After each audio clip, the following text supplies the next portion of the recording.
కనబడుతుంది. ఈ స్కామ్ల గురించి పూర్తి స్థాయిలో అసెంబ్లీ సాక్షిగా అసెంబ్లీకి సంబంధించిన deputy floor leader Thanneeru Harish రావుకు సంబంధించి బీఆర్ఎస్ పార్టీ తరపున ఈ స్కామ్ల మీద ఆరోపణలు వస్తున్నాయి. వీటన్నింటినీ కూడా సిట్టింగ్ జడ్జి లేదా ఏదైనా ఎంక్వైరీ సంస్థను వేసి పూర్తి స్థాయిలో నిజ నిర్ధారణ చేయాల్సిందిగా కూడా విజ్ఞప్తి చేయడం, ఆ 28 స్కామ్లకు సంబంధించి కూడా బీఆర్ఎస్ పార్టీకి సంబంధించిన అఫీషియల్ పేజ్లో వినతి పత్రాన్ని కూడా అందించే ప్రయత్నం చేశారు. కానీ దాని గురించి ఎక్కడ కూడా చర్చకు వచ్చిన దాఖలాలు కూడా కనిపించలే. సో ఆ స్కామ్ల లీస్ట్ ఏంది, ఎందుకు ఈ స్కామ్లు చేయాల్సి వచ్చింది, ఏం కథ అనేది కూడా చూసే ప్రయత్నం అయితే చేద్దాం. సో మొత్తానికి 28 నెలలు 20 స్కామ్లు, ఇక్కడ మరో 8 స్కామ్లు కూడా రెడీగా ఉన్నాయి. అవి కూడా నేను చెప్పే ప్రయత్నం అయితే చేస్తా. కొత్తగా యాడ్ అయిన స్కామ్ అయితే ప్రస్తుతానికి సంబంధించి నిన్న ఏది హ్యామ్కు సంబంధించిన స్కామ్, అంటే రోడ్ల అభివృద్ధి పేరిట లూటీకి తెరలేపిన ఈ స్కామ్కు సంబంధించి 8,000 కోట్ల అండి. ఇది కొత్తగా యాడ్ అయింది. దీని గురించి కూడా నేను చెప్పే ప్రయత్నం అయితే చేస్తాం. సో మొత్తానికి 28 నెలలు 20 స్కాములు. అసలు ఏం జరిగింది, తెలంగాణలో పరిపాలన నడుస్తుందా లేకపోతే స్కామ్లు మాత్రమే నడుస్తున్నాయి?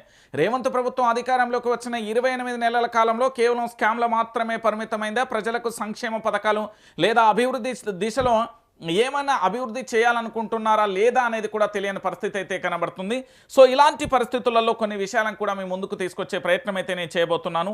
ఈ స్కాముల చిట్టాను ఎందుకు పూర్తి స్థాయిలో ప్రభుత్వం చర్యలకు అంటే దిద్దుబాటు చర్యలను చేస్తుంది తప్ప విచారణకు మాత్రం ఆదేశించడానికి భయపడుతున్న పరిస్థితి కనబడుతుంది. అంటే అధికారంలోకి వచ్చిన తర్వాత ఏ రేంజ్లో స్కాములు చేస్తుందో ఒకసారి మీరే ఆలోచించాల్సిన పరిస్థితి అయితే కనబడుతుంది. ఎందుకు నేను ఈ విషయాన్ని చెప్తున్నానంటే, ఈ స్కామ్ల చిట్టాను చూస్తే ఒళ్ళు గగ్గర్లు పుచ్చే ప్రయత్నం అయితే నడుస్తుంది. అరే ఇంత దారుణమా తెలంగాణలో? అరే ఇంత ఘోరంగా స్కాములు నడుస్తాయా? ఇదేం తెలంగాణ భయ్? కష్టపడి తెచ్చుకున్న తెలంగాణలో గిన్ని స్కామ్లా? 10 సంవత్సరాలలో లేని స్కామ్లు ఇప్పుడే ఎందుకు జరుగుతున్నాయి అనేది ప్రధానంగా కూడా చర్చ జరుగుతుంది. ఇది రాష్ట్ర వ్యాప్తంగా కూడా చర్చ జరుగుతున్న పరిస్థితి అయితే కనబడుతుంది. అయితే ఒక్కొక్క స్కామ్ ఒక్కొక్క రకంగా ఉన్నది. ఆ స్కామ్ల చిట్టాకు సంబంధించి కూడా మీ అందరికీ కూడా నేను చెప్పే ప్రయత్నం అయితే చేస్తా. చాలా బాధాకరమైన విషయం అని చెప్పొచ్చు. నిజంగా తెలంగాణలో ప్రశ్నించే గొంతుకగా ఉన్నందుకు గర్వపడుతూ ఈ స్కాములు చేస్తుంటే వాటిని బయట పెట్టినప్పటికీ కూడా ప్రభుత్వం కనీసం చర్యలు తీసుకోవట్లేదు. దానికి సిగ్గుపడుతూ కూడా నేను ఈ లైవ్ అయితే చేస్తున్నా.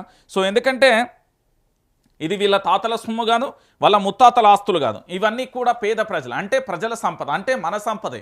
సో ఒక్కొక్క అంశాన్ని కూడా చూసే ప్రయత్నం అయితే చేద్దాం. రేవంత్ పాలనలో పూర్తి స్థాయిలో ఏం జరిగింది? రేవంత్ పాలనలో కుంభకోణాలు నిత్యకృత్యంగా మారిపోవడం రాష్ట్ర ప్రజలను కలవరపాటుకు గురి చేస్తుంది. అధికారంలోకి వచ్చి 28 నెలలు కూడా గడవక ముందుకే ఏకంగా 20 దాకా స్కామ్లు వెలుగులోకి రావడం ఆందోళన కలిగించే విషయం. రైతులు పత్తి కొనుగోళ్లలో అవకతవకల నుంచి మొదలుకొని భారీగా కూడా భూములు స్వాహా చేయడం, సింగరేణి గనులలో అక్రమాలు, మూసీ పేరుతో లూటీకి ఇలా ఎన్నో అక్రమాలు జరుగుతున్నట్లుగా సాక్ష్యాధారాలు వెలువడుతున్నాయి. ఎటు చూసినా స్కామ్ల గురించి, అవినీతి గురించి తప్ప ఇంకే చర్చ కూడా జరగడం లేదని, ఇది తలదించుకోవాల్సిన పరిణామమని నిపుణులు తెలంగాణ రాష్ట్ర ప్రజల్ని హెచ్చరిస్తున్నారు. వీళ్ళు ఎందుకు హెచ్చరిస్తున్నారు? వీళ్ళకి ఏమైనా పని పాట లేదా అంటే వాళ్ళకు ఉన్నది. వాళ్ళు ఏంది అంటే, ఇది మీ సొమ్మురా నాయన, మీ సొమ్ముకి అధికారంలోకి వచ్చి 5 ఏళ్ళు మిమ్మల్ని పరిపాలించమని చెప్తే వాడే లూటీ చేసుకొని పోతాడు, మీరు జాగ్రత్తగా ఉండురి, లేకపోతే నోటికాడు బుక్క మొత్తం తీసుకొని పోయే ప్రయత్నం జరుగుతుంది. ఇది తస్మాత్ జాగ్రత్త అని చెప్పే ప్రయత్నం చేస్తున్నది నిపుణులకు సంబంధించి. ఇక్కడ చూడురి, హిల్ట్ బీ స్కామ్కు సంబంధించి ఇది 5 లక్షల కోట్ల స్కామ్. హిల్ట్ పాలసీకి సంబంధించి పరిశ్రమల భూములను నివాస వాణిజ్య అవసరాలకు మార్చడం ద్వారా సుమారు 5 లక్షల కోట్ల విలువైన భూకుంభకోణం జరిగిందని, ఇది రియల్ ఎస్టేట్ మాఫియాకు మేలు చేసేలా ఉందని ప్రతిపక్షాలు ఆరోపిస్తున్నాయి. విలువైన పారిశ్రామిక భూములను స్వల్ప ధర అంటే ఎస్ఆర్ఓ రేటుతో 30% నుంచి 50% పరిమితం చేసి మల్టీ యూజ్ జోన్ పేరుతో రియాల్టర్లకు అప్పగిస్తున్నారని ప్రధానమైన ఆరోపణ ఇక్కడ కనబడుతున్న పరిస్థితి కనబడుతుంది. అంటే ఒకసారి తెలంగాణ సమాజం ఆలోచించాలి. ఇక్కడ కేవలం పరిశ్రమలకు సంబంధించి హీల్ట్ పాలసీ పేరుతోని దాదాపుగా 5 లక్షల కుంభకోణం జరిగిందంటే ఇది చాలా బాధాకరమైన విషయం. తెలంగాణలో ఇంతమంది ప్రశ్నించే గొంతుకలుండి, ఇంతమంది మేధావులుండి, ఇంతమంది నిపుణులుండి, ఇన్ని విపక్ష పార్టీలుండి కూడా 5 లక్షల కుంభకోణం చేయించామంటే నిజంగా కూడా అధికారంలో ఉన్న వాళ్ళే గ్రేట్. ఎందుకు అంటే ప్రజల పక్షాన నిల్చొని ప్రజల పక్షాన కొట్లాడుతున్నప్పటికీ కూడా దున్నపోతు మీద వానబడినట్టుగా కూడా ప్రభుత్వానికి లేకపోవడం ఇది బాధాకరమైన విషయం. కేవలం వీళ్ళు అధికారంలోకి వచ్చామా, దాచుకున్నాం, దాచుకున్నాం గంతే. ఎక్కడైనా ఏదైనా కనబడిందా హంఫట్, అంతకు మించి వేరే పరిణామం కూడా కనబడని పరిస్థితి అయితే చూడొచ్చు. ఒకసారి ఇక్కడ చూద్దాం. వరుసగా వెలుగులోకి వస్తున్న స్కామ్లు, 2.5 ఏళ్లలో భారీగా పెరిగిన అవినీతి, ప్రతి శాఖలోనూ కరప్షన్ రాజ్యమేలుతున్నట్లుగా రిపోర్ట్లు, అనతి కాలంలో కమిషన్ల సర్కారుగా ముద్ర, అమృత్ టెండర్ల నుంచి హ్యామ్స్ అంటే రోడ్ల దాకా అన్నిట్లలోనూ స్కామ్ల గురించి జరిగినట్లుగా ఆధారం, హీల్ టు పాలసీ ద్వారా 5 లక్షల కోట్ల అవినీతి తెర లేపారని ప్రతిపక్షాలు విమర్శలు చేస్తున్న పరిస్థితి కూడా కనబడుతుంది. మార్పు మార్పు మార్పు అన్నారు కదా, ఇదండి మన మార్పు. తెలంగాణ యావత్తు సమాజం కూడా ఆలోచించాల్సిన విషయం ఏంటంటే, మార్పు పేరుతో వచ్చిన తర్వాత వీళ్ళ స్కామ్లకు సంబంధించి ఒక్కొక్క స్కాము ఒక్కొక్క రకం, 28 నెలల్లో 20 స్కామ్లు, ఒక్కొక్క స్కామ్ ఒక్కొక్క రకంగా కనబడుతుంది. ఒక్కసారి చూద్దాం. మొట్టమొదటిసారిగా ఈ తెలంగాణలో జరిగిన మొట్టమొదటి స్కామ్ ఏదైనా ఉంది అంటే అది సివిల్ సప్లై స్కామ్కు సంబంధించి. ఇది దాదాపు 20,000 నుంచి 30,000 కోట్ల రూపాయలకు జరిగిందండి. ధాన్యం కొనుగోలు, మిల్లింగ్ ఛార్జీలు, పాత బకాయిలు చెల్లింపులలో మిల్లర్లతో కుమ్మక్కై భారీగా దోపిడీకి పాల్పడ్డారని మొదటి ఆరోపణ వచ్చింది. దీని మీద కనీసం ఒక కంటి చూపుతో కూడా ఎక్కడ కూడా దరిదాపులలో కూడా కనిపించిన పరిస్థితి కనబడింది. ఇంతకంటే దారుణమైన విషయం, ఇంతకంటే ఘోరమైన విషయం ఇంకేముంటుంది చెప్పండి? తెలంగాణ సమాజం మొత్తం ఆలోచించాలి. ఇది సివిల్ సప్లైల స్కామ్ అండి. 20,000 నుంచి 30,000 కోట్ల వరకు స్కామ్ జరిగింది. ధాన్యం కొనుగోలు, మిల్లింగ్ ఛార్జీలు, పాత బకాయిల చెల్లింపులతో మిల్లలతో కుమ్మక్కై భారీగా దోపిడీకి పాల్పడ్డారని విపక్షాలు ఆరోపించడం, ఈ స్కామ్కు సంబంధించి మాజీ సివిల్ సప్లైకు సంబంధించిన చైర్మన్ కూడా దీన్ని బయటపెట్టే ప్రయత్నం చేయడం, అయినప్పటికీ కూడా ప్రభుత్వం నుంచి స్పందన కరువైపోయింది. అంటే దాదాపుగా 20,000 కోట్ల నుంచి 30,000 కోట్ల వరకు హాంఫట్ మింగేశారు. 20,000 కోట్ల నుంచి 30,000 కోట్ల వరకు మింగేశారు. ఇది ఎంత ఘోరమైన విషయం, ఎంత బాధాకరమైన విషయం, ఎంత దారుణమైన విషయం. ఇక దాని తర్వాత మరో స్కామ్ మీ అందరికీ తెలుసు, అమృత్ టెండర్ల స్కామ్. ఇది 8,850 కోట్ల నుంచి కేంద్ర నిధులతో చేపట్టే త్రాగునీటి ప్రాజెక్టుల టెండర్లను నిబంధనలకు విరుద్ధంగా ముఖ్యమంత్రి బంధువుల కంపెనీలకు కట్టబెట్టారని విమర్శలు. సో ఒక్క స్కామ్ కదండి, అక్కడ సివిల్ సప్లై స్కామ్లనేమో 20,000 నుంచి 30,000 కోట్ల వరకు స్కామ్. ఇక్కడ అమృత్ టెండర్ల వరకు వచ్చేటాలకు 8,885 కోట్ల టెండర్లకు సంబంధించి స్కామ్. ఇక్కడ ఏం జరిగింది? త్రాగునీటి ప్రాజెక్ట్ ఏదైతే ప్రాజెక్టు నిర్మించడానికి తలపెట్టినో ఆ టెండర్లకు సంబంధించి నిబంధనలకు విరుద్ధంగా ఉండడంతో ఈ అమృత్ టెండర్ల స్కామ్ జరిగిన పరిస్థితి కనబడుతుంది. ఇంతకంటే బాధాకరమైన విషయం, ఇంతకంటే ఘోరమైన విషయం ఏముంటుంది?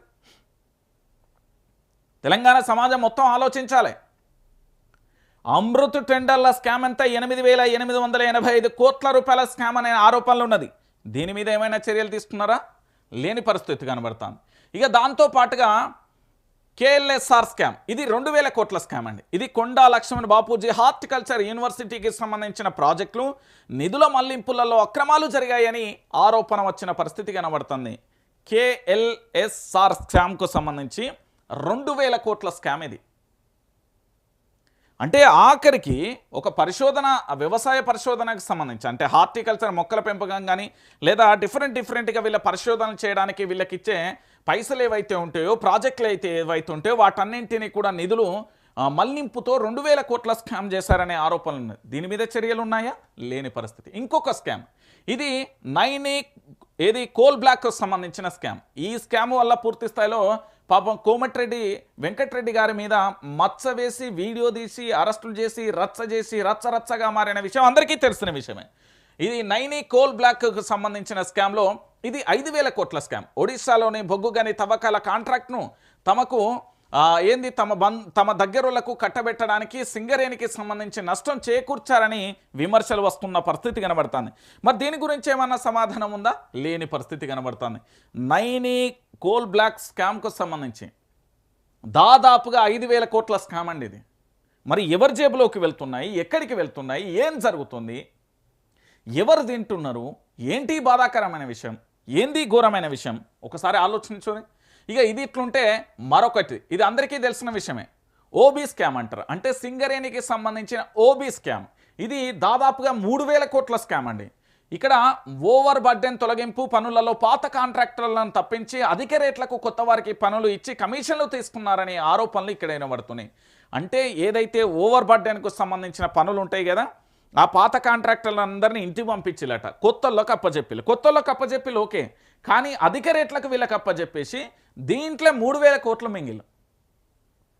మరి దీని మీద విచారణ ఏమైపోయింది? లేని పరిస్థితి.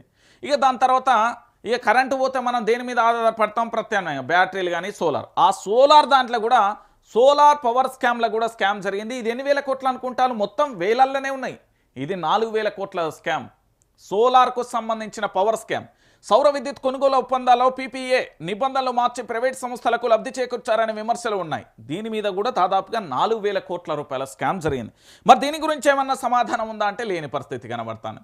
ఇక దాంతో పాటుగా ఎన్టీపీసీకి సంబంధించి ఓబీ స్కామ్, అంటే మీ అందరికీ తెలిసిన విషయమే కదా, ఇది 1,500 కోట్ల స్కామ్ అండి. ఎన్టీపీసీ ప్రాజెక్టు పనులలో కూడా రాజకీయ ప్రమేయంతో కాంట్రాక్ట్ల కేటాయింపు జరిగిందన్న ఆరోపణలు వినబడుతున్నాయి. దీంతో ఇక్కడ దాదాపుగా 1,500 కోట్ల రూపాయలకు సంబంధించిన స్కామ్ జరిగిందనే విమర్శలు కూడా వినబడుతున్న పరిస్థితి కనబడుతుంది. ఇక దాంతోపాటు హెచ్సియుకు సంబంధించిన భూములో స్కామ్, అంటే హైదరాబాద్ సెంట్రల్ యూనివర్సిటీకి చెందిన విలువైన భూములను రియల్ ఎస్టేట్ ప్రయోజనాల కోసం పక్కదారి పట్టించారన్న విమర్శలు. ఈ భూములకు సంబంధించిన స్కామ్ వచ్చేసి ఏకంగా 5,000 కోట్ల రూపాయల స్కామ్ అనేది అందరికీ తెలిసిన విషయమే. ఇక దానితో పాటుగా లంబాడి బిడ్డలకు సంబంధించి, అంటే లగచర్ల బాధితులకు సంబంధించిన స్కామ్ ఎంతో తెలుసా?